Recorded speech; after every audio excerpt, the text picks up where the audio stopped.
I'm back. All right, so these zombie zones. So let's do a few examples together and kind of show you how these all work out. So we're going to do these 6 and then you're going to do some more on your own, but they're all like this, okay? So first thing we're going to do is we're going to look at it. We're first going to figure out whether we're looking for a positive or negative. Okay, so that's going to be our main deal is are we looking for a positive or negative? Okay, so obviously because it's just for number 1, it's a positive radical 3 over 2. We're looking for a positive, okay, and we're looking for sign to be positive. Okay, so now we go into this idea of where is sign positive? Sign is positive both in all students take calculus. It's positive in first and second. Okay, zombie zone. If I'm being attacked, the closest zone to me is going to be quadrant 1. So I'm going to give them a quadrant 1 answer. Okay, so the next step is how do I know what answer to give them? Well, this comes back to how do we know what our trig functions are, right? So here's what I would do is I have a table of values. Okay, and we start out at 0 degrees, then we go up to 30, and then 45, and then 60, and then 90. And these match to what we had on that unit circle on the last page. And then off to the side, we're going to do sine, cosine, and tangent. Don't worry, we're going to use this table over and over and over again, okay? So if I am sine at 0, it is going to be 0. We did that before we did the graph, okay? Then it's going to go up, and we're going to be in denominator 2. So it's going to go up by 1 over 2, 2 over 2, 3 over 2. 2 simplifies to, well, we'll talk about that in a second. Okay, 4 over 2. All right, the problem is they really have square roots on the top of each one of these. So square root of 1 is 1. Square root of 2 needs the square root. Square root of 3 needs the 3. Square root of 4, though, is really 2 over 2. So I'm going to erase that and make that one a 1. Okay? All right, so there's all our sine ones. Notice that they went in a pattern. We went from 0, 1, 2, 3, 4, and they're just all square roots that have been simplified. All right, so next step, let's go down to cosine. So in cosine is going to be at the highest number, we're going to work our way back. So it's going to be 1, square root of 3 over 2, square root of 2 over 2, 1 over 2, and 0. All right, so tangent is the fun one. It's the one that creates a little bit of extra math. Tangent is always equal to sine divided by cosine. So visually, they're already over each other. So 0 over 1 is 0. 1 over 0 is undefined.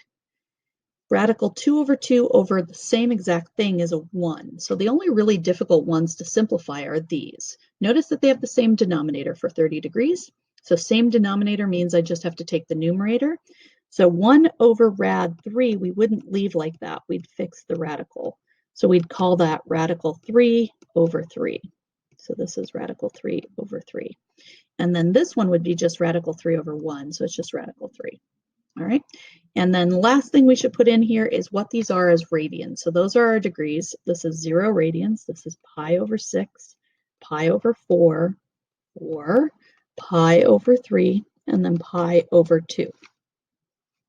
Okay, so basically anytime they go up by these fractional amounts, you would just add or figure out where they are, right? So I'm looking for radical 3 over 2 in the sine column. That's 60 degrees, and I'm going to give it as radian. So I'm going to say that the answer is pi over 3. That's my quadrant 1 answer. Cool. All right, let's try this again so that we start getting the hang of this. All right, so cosine is a positive or negative? It's a positive cosine. So zombie zone, which zone would I be in? All students take calculus. So cosine is positive here and here. Okay, so if I'm trying to run to the closest positive quadrant, I'm going to use this one, and then the closest negative one is going to be to continue on this way. Okay, so we are looking for quadrant 1 or quadrant 2 answers. Okay, quadrant 2 answers would be my negative ones. Quadrant 1 would be my positive ones. Okay, so I'm looking for the closest positive. We go up instead of down if they're equal. So I'm looking for a quadrant 1 answer. I go over to cosine. I look for radical 2 over 2. That's going to be pi over 4. That's my answer.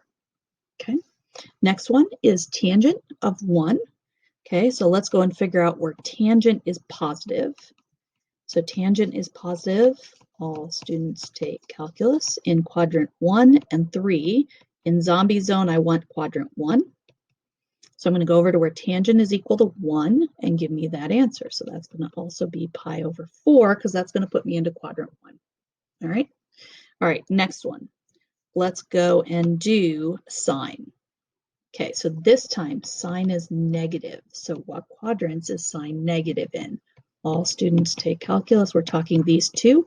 For zombie zone, I'm looking for quadrant 4 answer. Now that's awesome. I just take the quadrant 1 answer and I put a negative in front of it.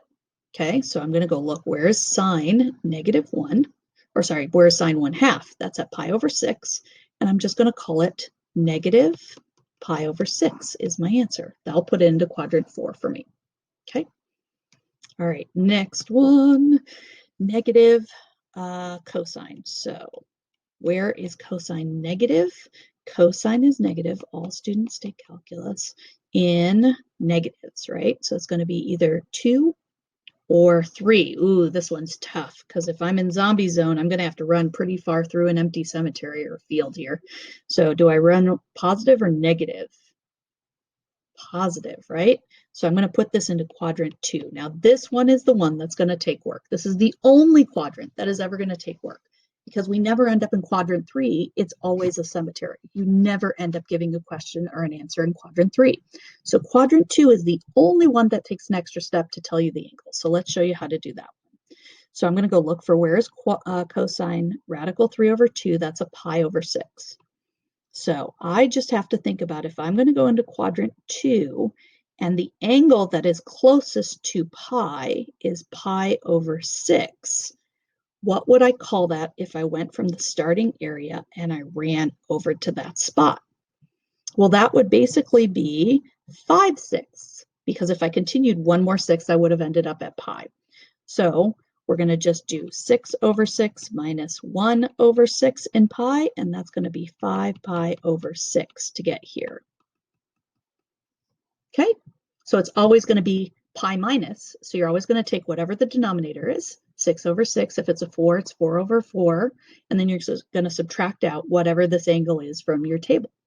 All right, so let's see, what else do we have to do here? Let's do a... changing colors here again. Okay, where's tangent negative?